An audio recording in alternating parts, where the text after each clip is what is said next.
Então, começando o estudo 5 da carta aos Hebreus. Esse estudo, embora o capítulo tenha poucos versículos, mas é tão rico que eu acho assim que até hoje eu acho que esse foi o estudo assim mais impactante que eu tive enquanto eu estava preparando. Eu acho que vai ser impactante para vocês também.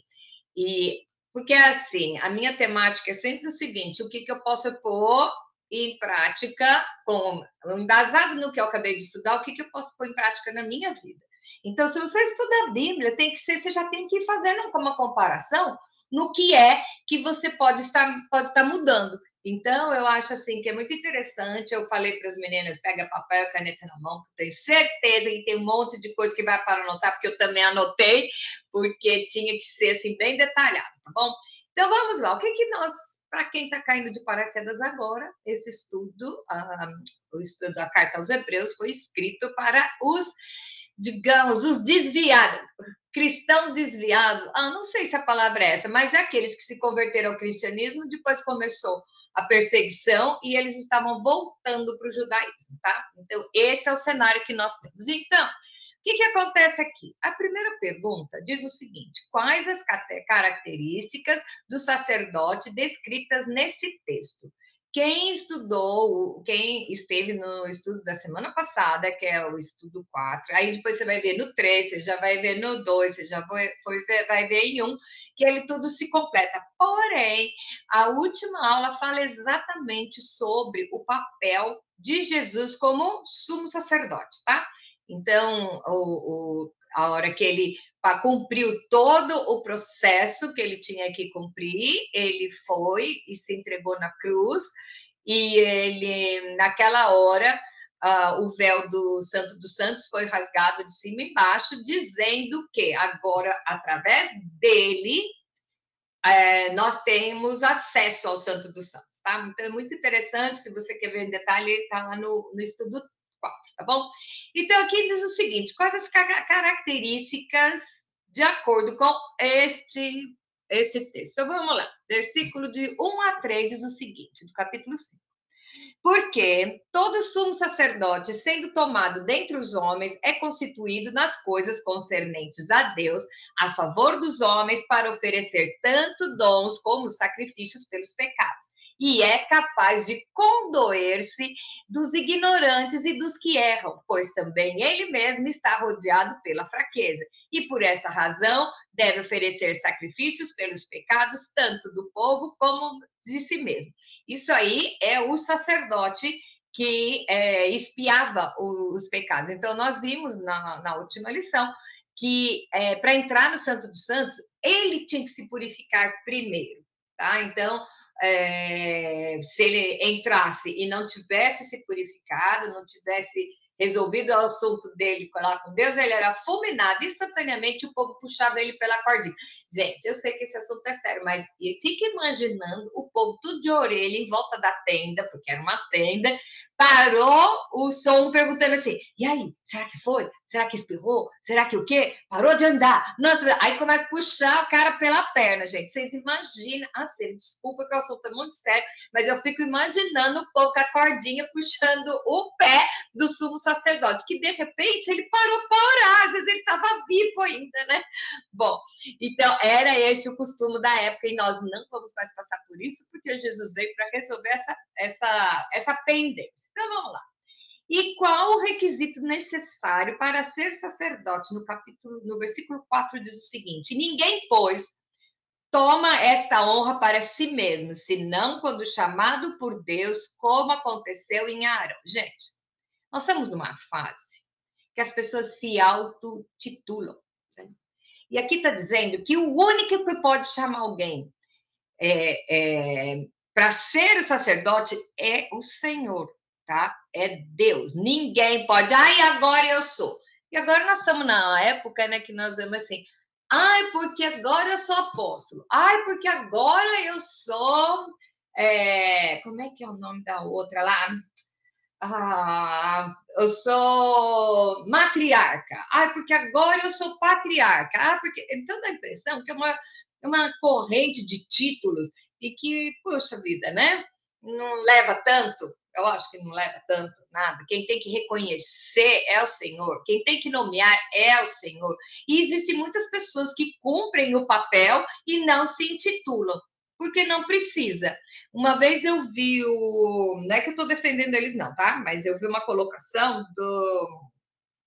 Porque o Edir Macedo, ele se coloca como bispo. E ele que é cunhado dele, que eu esqueci o nome lá, ele é o missionário. E uma vez perguntaram para ele, por que você é missionário e seu cunhado, que até então era cunhado, é bispo? Eu falei, porque eu não cheguei lá ainda. Então, assim, você vê que essa história de título, muitas vezes, não tem tanta importância, porque quem define é Deus, quem capacita é Deus. Então, não importa o título que você vai usar, se você foi abençoado e eleito para cumprir certo papel na congregação, tá? E eu acho que título, sinceramente, gente, eu tenho um pé atrás quando vejo o pessoal com os títulos por aí, né? Eles se auto-intitulam. Então, cuidado com isso, tá? Cuidado com isso. Vamos lá. Pergunta 3. Qual é o nosso sumo sacerdote e a quem é a honra? Bom, não precisa nem ler o versículo para saber, mas vamos ler caso você ainda tenha uma dúvida. Diz o seguinte: assim também Cristo, a si mesmo, não se glorificou para ser o sumo sacerdote. Gente, o próprio Jesus não se achou com autoridade para se intitular. Já parou para pensar nisso? Jesus, ele é Deus. Ele poderia se intitular. Ele veio para cumprir esse script, ele sabia, mas ele não se intitulou, tá? Mas, personagem sumo sacerdote, mas o glorificou aquele que lhe disse. Ele não se identificou, porém, nós lembramos lá, quando ele foi lá ser batizado por João, está escrito o quê? Tu és meu filho e eu hoje te gerei. Como em outro lugar também diz, tu és sacerdote para sempre, segundo a ordem de Melquisedeque. E agora é que nós vamos conversar quem era Melquisedeque. Melquisedeque é mencionado em 3 livros da Bíblia, tá? Eu já ouvi e estudei já muitas, sempre por cima da história do Melquisedeque, mas assim, para fazer esse estudo, gente, eu só penso no tal do Melquisedeque e vejo o que um falou, o que o outro falou, para tirar um denominador comum, né? Então, vamos começar, nós vamos parar para ver o Melquisedeque. Quem que era? Qual a primeira vez que aparece Melquisedeque na Bíblia? Nós vemos lá em Gênesis. Gênesis, quem escreveu foi Moisés, tá? Vamos, tudo bem. Em Gênesis, Abraão, ele sabe que Deus mandou ele se apartar da parentela, ele foi e levou o tal do Ló, né, que era o sobrinho dele. Chegou lá, o Ló se enfiou numa briga. E aí, quando Abraão ficou sabendo, ele se ajuntou com os reis e vamos lá resgatar. E ele foi. Ele foi lá e resgatou o Ló com a família, a esposa, as filhas e tudo bem. Nesse meio tempo, apareceu uma pessoa que era o Melquisedeque. O Melquisedeque, ele era rei de Salém, tá? E aí, o que o Melquisedeque fez? Ele foi junto com Abraão, né? Quando o Abraão chegou, naquela época você ia participar de uma guerra, quando você ganhava, você pegava os despojos da guerra, que é os bens materiais você podia tomar para si mesmo, né? E aí o que acontece? Quando Melquisedeque chega lá, Melquisedeque leva pão e vinho para comemorar com o Abraão o que ele tinha, que eles tentaram fazer e fizeram com maestria, que foi resgatar Ló. Nesse meio tempo, com o Melquisedeque trazendo pão e o vinho para Abraão, para honrar Abraão, Abraão pega todos os despojos que ele pegou da guerra, tira 10% e entrega para o rei de Salém, que é o Melquisedeque, como foi a primeira vez que a gente vê dízimo, tá? Então, o que acontece? Ele entrega o dízimo para nessa, não sei se era uma festa, era uma reunião, o que era lá. Ele entrega para Melquisedeque, tá? Então, aí, nós vemos que ele é mencionado lá. Depois, nós vamos ver que diz que lá em Gênesis fala que o Melquisedeque, ele não tinha genealogia. Então, tem gente que afirma que ele era uma teofania. Teofania é o quê? Quando uma divindade assume um corpo palpável, né? Tipo, aparece, nós vemos isso aonde? Lá na fornalha dos Sadraque, Mesaque e Abednego, lá na fornalha, na Cova dos Leões, nós vemos que tinha, na fornalha é até bem interessante, que o rei joga 3 lá e depois viu 4, né? Então aquilo foi uma teofania, porque quem apareceu lá foi o próprio Jesus na fornalha, tá? Então nós vemos que às vezes passa isso. Então eu já ouvi que o que aconteceu foi isso, ele era uma teofania. Eu já acredito que o quê? Moisés, ele que escreveu tudo, né, gente? E ele escreveu com inspiração do Espírito Santo e tudo mais. Se ele escrevesse tudo o que aconteceu, não havia livro para caber. E, de repente, ele não sabia mesmo. Então, não é escrito. Por que, que eu acho que não é a pessoa de Jesus Cristo ali?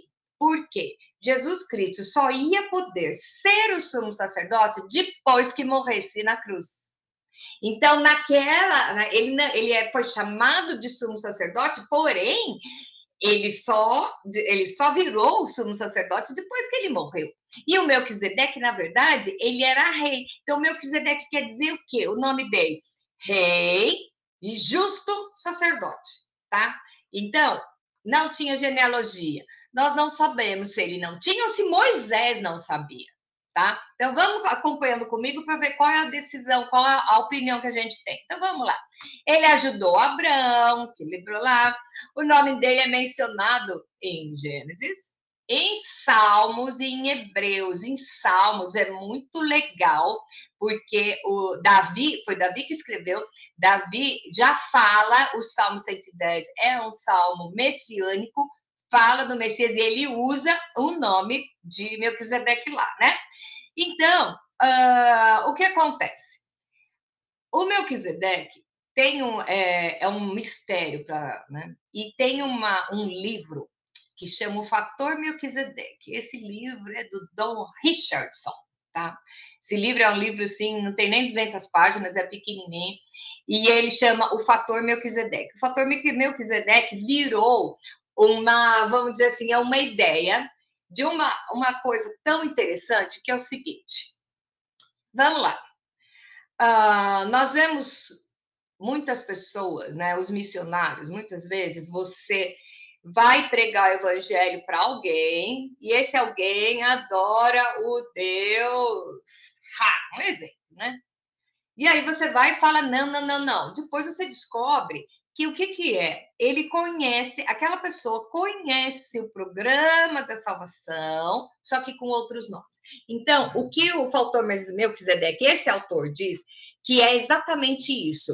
Deus fez o homem e ele já colocou no coração de todo homem o vazio que só ele pode penetrar. Então, a necessidade. E aí eu te digo o quê? Eu lembro que eu estudei um livro que chama A Universidade da Palavra.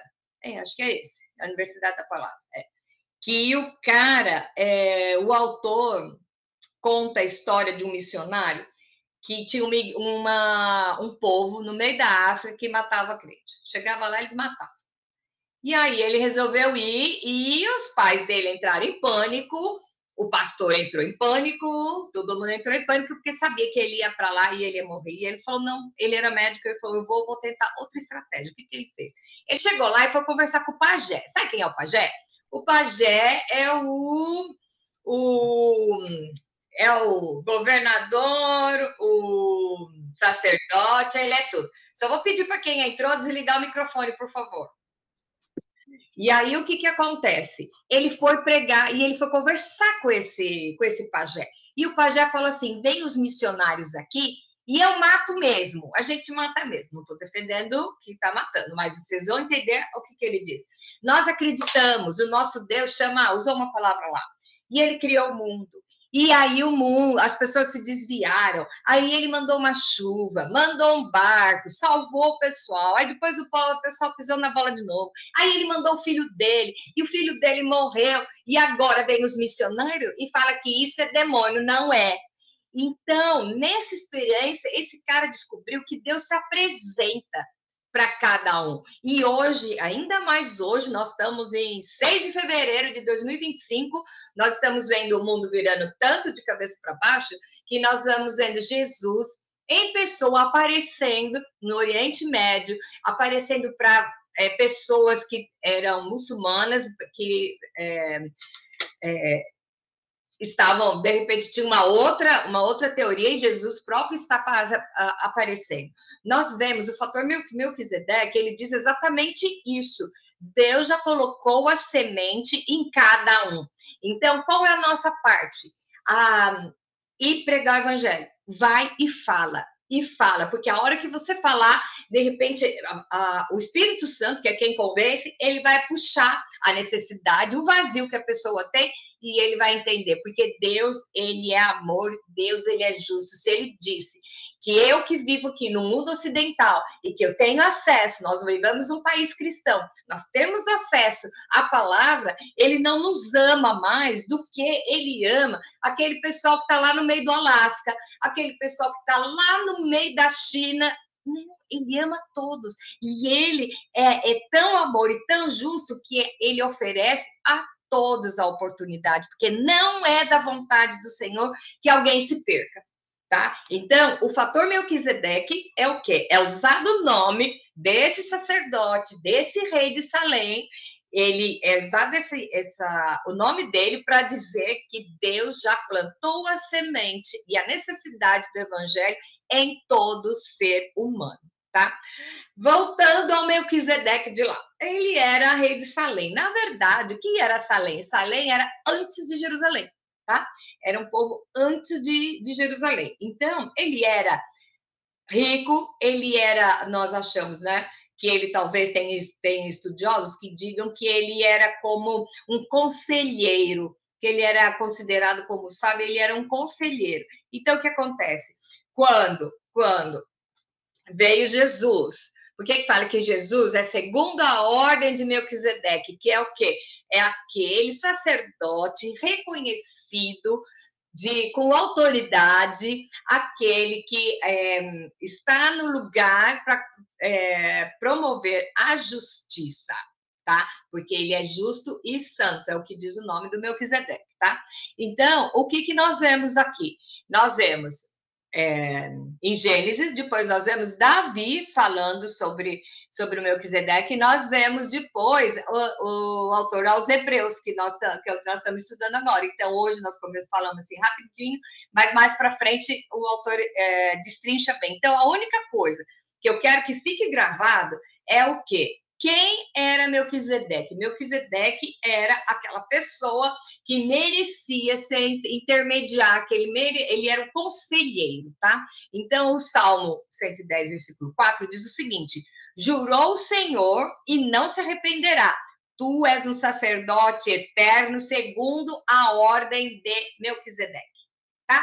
Então, Melquisedeque é uma teofania? É aparecer o Jesus que apareceu? Não sei. Essa opinião é muito dividida, mas também eu acho que é irrelevante.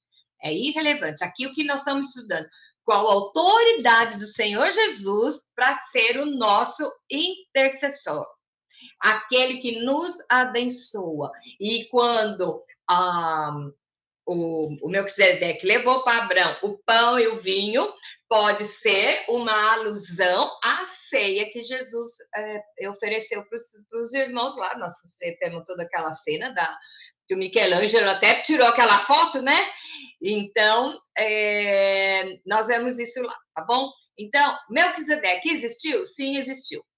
E como se perder a coisa muito antiga, se perdeu o fio da meada, se ficou indo de pai para filho, quem era a autoridade? Quem é a autoridade intermediária? Era Melquisedeque, porque ele era justo e santo, tá? Ok. Vamos pular de Melquisedeque e agora vamos apanhar aqui. Pergunta 4. Qual foi o comportamento de Jesus enquanto ele estava aqui na Terra? Olha só. Ele, Jesus, nos dias da sua carne, tendo oferecido com forte clamor e lágrimas, orações e súplicas a quem o podia livrar da morte, tendo sido ouvido por sua piedade. Gente, Jesus, ele era Deus. E, no entanto, quando ele estava aqui, ele estava como homem. Então, ele sentia as mesmas coisas que eu sinto e que você sente. E ele chorava com lágrimas, oração e súplica para quem? Só para quem podia salvar, que era quem era o Pai.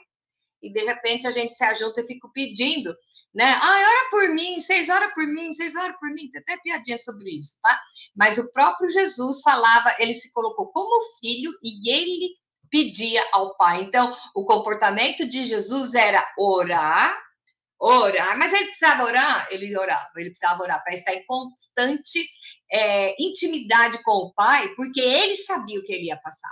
Quem sabe se ele não tivesse tido esse momento de oração intensa, ele não teria forças para passar o que ele passou. Então, isso já começa a servir para a gente botar na nossa vida hoje. Você está na prova, adoro as irmãs que falam assim, você está na prova, então louva que passa.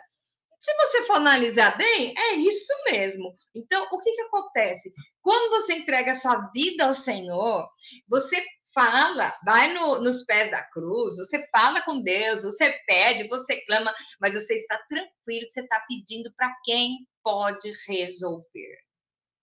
Tá? Se o próprio Jesus entregou a sua vida ao Pai, quem sou eu para não fazer a mesma coisa, tá? Pergunta 5, qual foi o efeito do sofrimento dele? Embora sendo filho, aprendeu a obediência pelas coisas que sofreu. E aí começa a obediência. Jesus precisava ser obediente? Ele era Deus. Ele podia, já comentei aqui sobre aquele filme, A Última Tentação de Cristo, que é bárbaro. Ele tinha poder para descer da cruz e falar, não vou. Só que ele reconhecia que quem ficava tentando dissuadi-lo disso era o quê? A única pessoa, o único ser que se beneficiaria com isso, que é quem? Lúcifer, o Satanás, que estava lá. Quem assistiu o filme A Paixão de Cristo, do Mel Gibson, é interessante você ver que na hora que Jesus está carregando a cruz, gente, esse filme é bárbaro, Na hora que ele está carregando, ele olha e vê o diabo no meio das pessoas, e o ator conta que quando ele estava carregando quase para chegar lá, ele caiu e deslocou um ombro, e ele ouvia Satanás falando, desiste, você não tem que passar por tudo isso. Então, imagine o que Satanás falou para Jesus. E, no entanto, ele obedeceu. E aí vem a pergunta, por que eu sofro? Porque você não obedece. Mas isso não pode fazer. Quando você está alinhado com a vontade do Espírito Santo, você pode passar por qualquer coisa que você sabe que está nas mãos do Senhor, que você não vai sofrer. Deus está cuidando de você. Essa luta não é sua. Isso é baseado na obediência. E a gente não obedece. Estou falando por mim. E aí, vamos lá, pergunta 6. A quem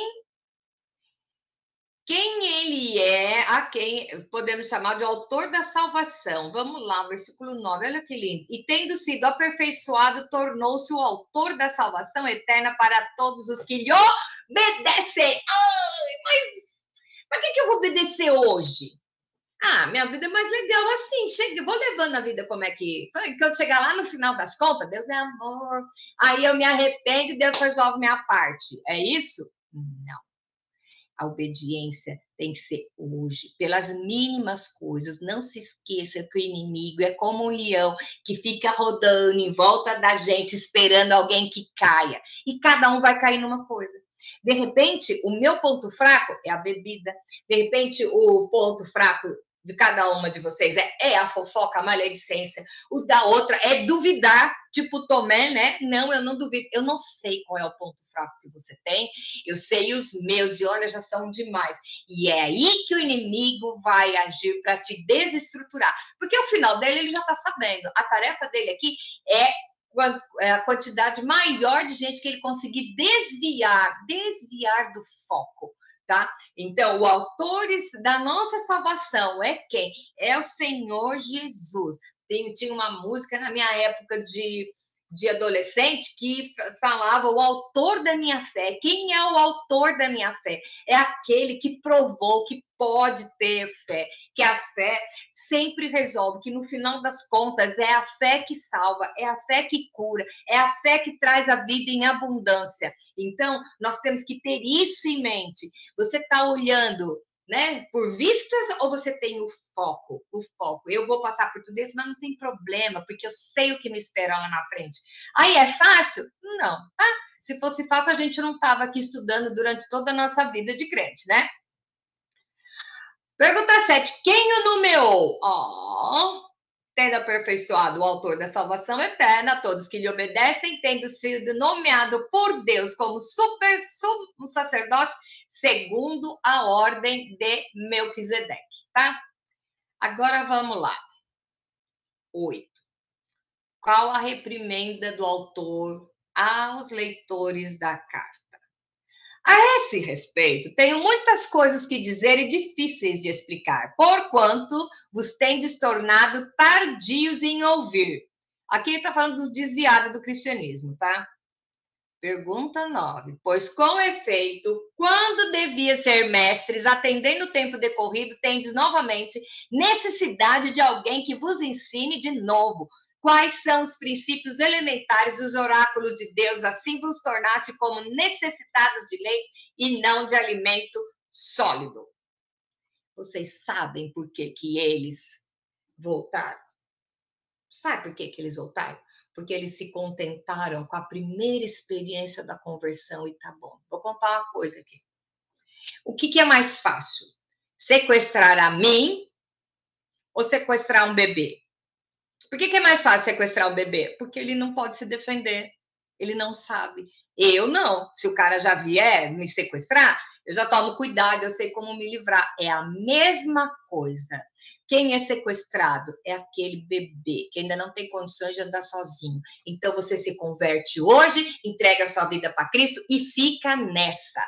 Então qualquer vento de doutrina vem e te leva. Já parou para pensar nisso? Na gravidade disso? Você ser levado por qualquer vento de doutrina, por quê? Não saiu do leite.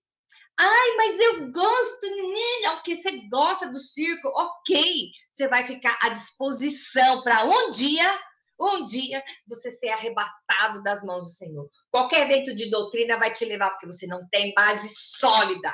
Ai, mas nenê tem que dar leitinho. Nenê, você dá leitinho e carrega no colo. Mas até para os bebês isso tem uma frase. E você está onde? Aonde você está? Está no leitinho porque tá bom?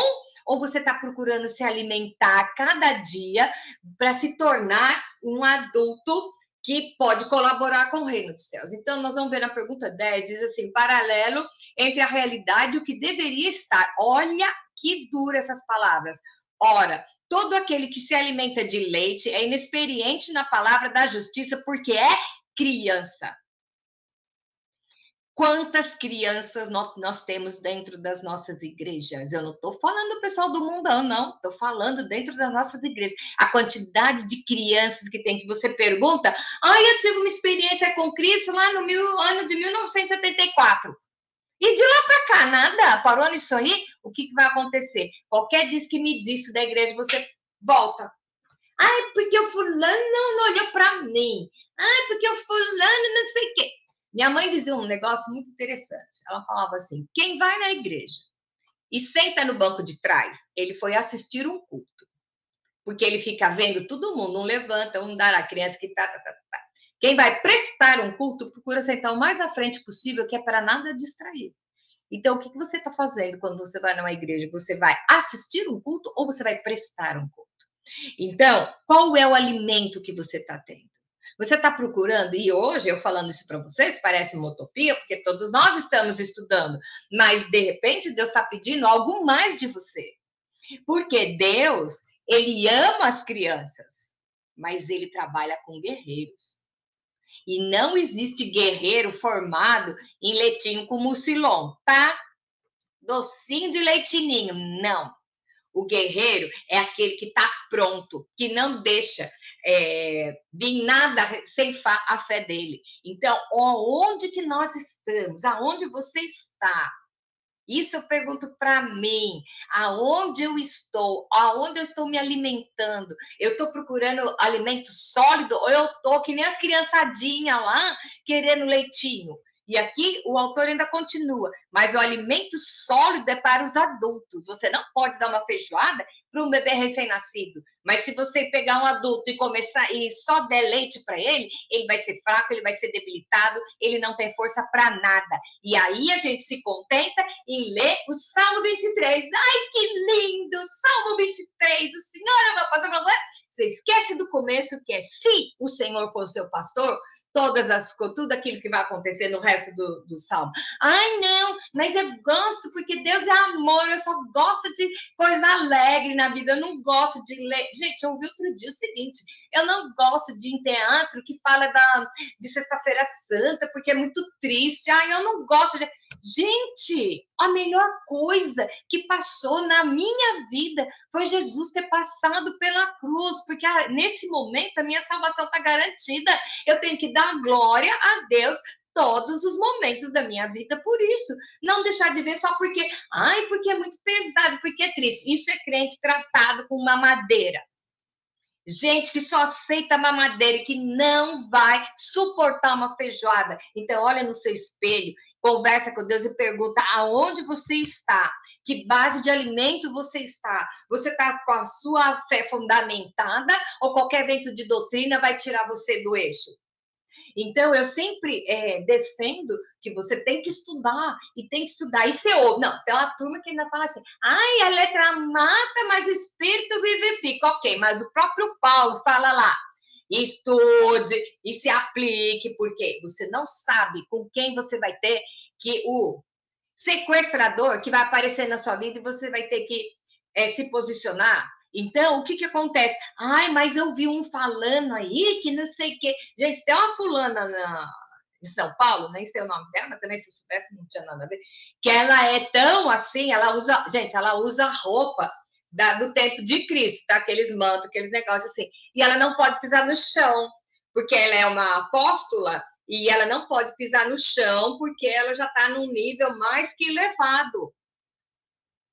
Hello! Cadê a base? Cadê? Eu fico imaginando as pessoas que frequentam aquela igreja ficam recebendo esse tipo de mamadeira.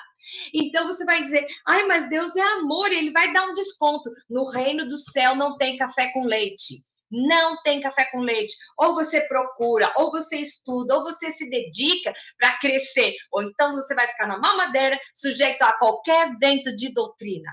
Qualquer bambambam que vier falar assim, novidade, novidade.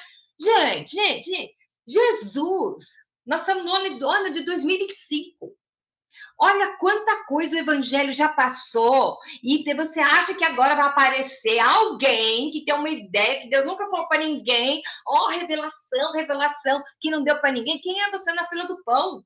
Sabe, não existe nada novo. Não existe nada novo. De repente, eu estou no meio, que ainda não estudou sobre determinado assunto, mas não existe uma revelação nova, porque olha a quantidade de gente que já passou pela Terra nesses 2025 anos, e você acha que agora Deus vai dar uma novidade para você. E sabe quem vai atrás? É quem? Os bebês.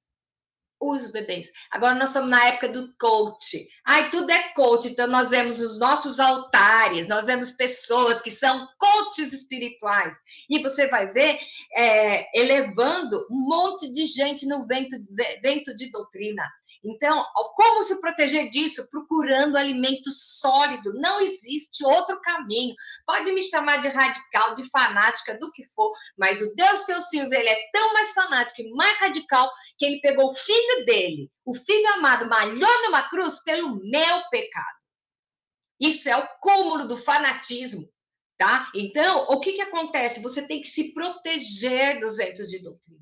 Para isso, você tem que se alimentar. Então, aqui, até perdi, vamos lá. Mas o alimento sólido é para os adultos, para aqueles que, na prática, têm as suas faculdades exercitadas para discernir não somente o bem, mas também o mal. Acho que não precisa nem desenhar, né, gente? Não precisa desenhar. Então, esse estudo hoje foi um tapa na minha cara de qual é o tipo de alimento que eu estou. Ai, eu conheci uma menina que ela disse que ela já aceitou, ela não estudava a Bíblia, porque ela já aceitou Jesus, então ela vai para o céu, então para ela isso já tá bom. É a primeira, eu acompanhei a vida dela, a primeira a acontecer bobagem na vida dela, porque não tem conhecimento sólido, não tem uma base para fundamentar. Então, ai, a fé é racional ou é emocional? Ela tem que ser racional, porque vai ter um dia que o emocional não vai falar mais nada, e você tem que saber em quem você tem crido. Aí, as duas perguntas que eu vou deixar para essa semana, para ficar fervendo na nossa cabeça, até semana que vem. Qual é o meu nível de desejo de crescimento? O quanto você acha que você pode crescer? O quanto você acha que você quer crescer? E a segunda é o seguinte: qual o meu nível de maturidade? Você está no leite? Você está na papinha, na sopinha? Ou você já está no pernil? E aí? Nós estamos vivendo os últimos dias. Jesus está às portas e nós estamos vendo as coisas acontecendo. Está chegando o dia, não dá mais tempo para brincar de crente. Tem um monte de gente que vai tá brincando de crente. Sabe o que vai acontecer? Com esse pessoal que brinca, não vai ser arrebatado, certo? Aí vai cair a ficha. Oh, então os fanáticos, os bitolados, tudo tinha razão, foi tudo arrebatado. Então deixa eu correr atrás do prejuízo. É esse povo que vai ser perseguido, que vai ter que subir para a montanha. Lê lá o Apocalipse, está tudo escrito que vai acontecer com esses que eram simpatizantes do evangelho. Aquele pessoal que, tá bom, para mim tá bom. A história da morte e ressurreição de Jesus é muito triste, então eu não quero ouvir, eu quero ouvir só coisa linda dos anjinhos descendo do céu, falando glória a Deus às alturas. Essa não é a nossa realidade, porque o inimigo, ele não brinca de ser diabo, e nós brincamos de ser crente. E eu tô falando, não é com vocês, eu tô falando comigo. Quantas vezes no meu dia eu deixei de colocar a obra do Senhor como prioridade, inclusive de sentimentos, de emoções próprias. Quantas vezes nós queremos satisfazer as nossas carências emocionais, os nossos desejos, então a gente se desvia do foco. E aí vai vir Jesus no dia e falar assim, e o que você fez com o que eu te dei? O que você fez com as pessoas que eu pus ao teu redor? Você conseguiu ser luz e sal na vida deles? Aí vai vir a cobrança. Gente, não vamos permitir que o inimigo nos distraia. Porque o inimigo não está lá nos botecos. No boteco todos são dele, não está nem aí. O inimigo é dentro das igrejas, é dentro dos grupos, porque ele quer ceifar as nossas vidas, ele quer sequestrar as nossas vidas. Então, se nós vamos ser sequestrados ou não, vai depender do quê? Do que eu estiver me alimentando hoje. Louvado seja o nome do Senhor, porque nós vivemos num país livre, nós temos acesso à palavra de Deus, podemos nos reunir em público, tem as igrejas, pode cada dia numa igreja diferente, e você não é preso por isso. Então, dê graças a Deus e faça valer esse privilégio que nós temos. Porque tem um monte assim, de irmão que não consegue. Nós vamos ver lá para frente e fala os ventos, a nuvem de testemunhas. Você já parou para pensar aqueles que foram cerrados ao meio, entregue aos leões, e eles estão vendo eu não levar minha Bíblia para ninguém saber que eu sou crente? Aí eles, a nuvem de testemunhas que morreram dessa forma, eles estão vendo que eu deixei de lado, fui sair com uma turminha aí da pesada, porque, né, afinal de contas, eu sou filha de Deus, afinal de contas, eu tenho direito aos meus prazeres. E aí? Eu tenho vergonha até de ser colocado na frente daquelas pessoas que se deixaram serrar ao meio, se deixaram morrer, porque tinham a convicção fundamentada, não iam atrás de qualquer vento de doutrina. E a minha preocupação hoje é dentro das nossas igrejas, nas ruas, dentro da nossa casa, inclusive, nós vemos pessoas que estão conformadas com leitinho e Danone. Então, Deus ama as crianças, mas ele trabalha com guerreiros. Que o nome do Senhor seja glorificado e exaltado na nossa vida, na minha e na sua vida, e que realmente realmente, essa semana, até o nosso próximo encontro, nós possamos ter um encontro com o que realmente o Senhor quer, deseja para a nossa vida, o que Ele tem. E Ele está de ouvido aberto esperando você resolver. E Ele está lá para te fortalecer. E eu vou te dizer, não existe coisa difícil para Ele te chamar, porque aquele que chama é o mesmo que capacita. Se Deus está chamando você para alguma obra, acredite, creia e vai sem medo, porque é Ele que está indo pautar. Ele vai simplesmente usar você. E Ele vai usar você com o quê? Com aquilo que você já tem, com o conhecimento. Então, pensa bem, nós temos uma semana ainda para nos encontrar de novo e que realmente a minha oração é hoje que o Senhor esteja nos enchendo de bênçãos, Ele esteja nos fortalecendo, Ele esteja caminhando, mostrando os caminhos para todas nós, cada uma onde que está. Você está sendo luz, ou você está sendo sal, ou você não está sendo nada. Se você está no leitinho ou na feijoada, que realmente o Senhor Deus mostre para nós aonde nós estamos e aonde nós queremos chegar. Amém? Uma semana de reflexões e posicionamentos. Como povo de Deus, eu desafio as corajosas a realmente ter essa coragem de ir para a linha de frente e falar: Senhor, pode me usar, eis-me aqui. Amém? Beijos.